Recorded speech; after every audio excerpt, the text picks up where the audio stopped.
Moon ప్రార్థన మందిరం వారి అనుదినమన్న శుక్రవారము 19వ తారీఖు జూన్ నెల 2026.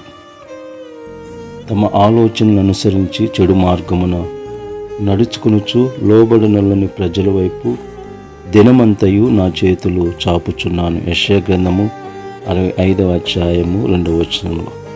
మనం ఎవరినైనా ప్రేమిస్తే 1-2 సార్లు ఛాన్స్ ఇస్తాం, కానీ బైబిల్ గ్రంథంలో మన దేవుడు తన మాట వినని ప్రజల కోసము రోజంతా చేతులు చాచి ఎదురు చూస్తున్నాడు.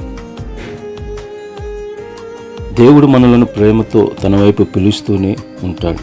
కానీ చాలామంది తమ ఇష్టానుసారముగా జీవిస్తూ దేవుడి మాటకు లోబడటానికి ఇష్టపడరు. అయినప్పటికీ దేవుడు కోపంతో దూరం చేయడు, ప్రేమతో తన చేతులను చాచి తిరిగి రావాలని ఆహ్వానిస్తూ ఉన్నాడు. ఈ వచనము దేవుని యొక్క అపారమైన సహనాన్ని మరియు కృపను చూపిస్తుంది.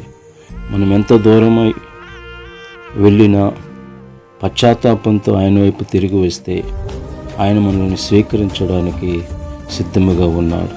దేవుడు ఇంకా తన చేతులన్నీ వైపు చాపుచున్నాడు. నేడు ఆయన పిలుపుకు స్పందిస్తావా? ఆమేన్. May God bless you.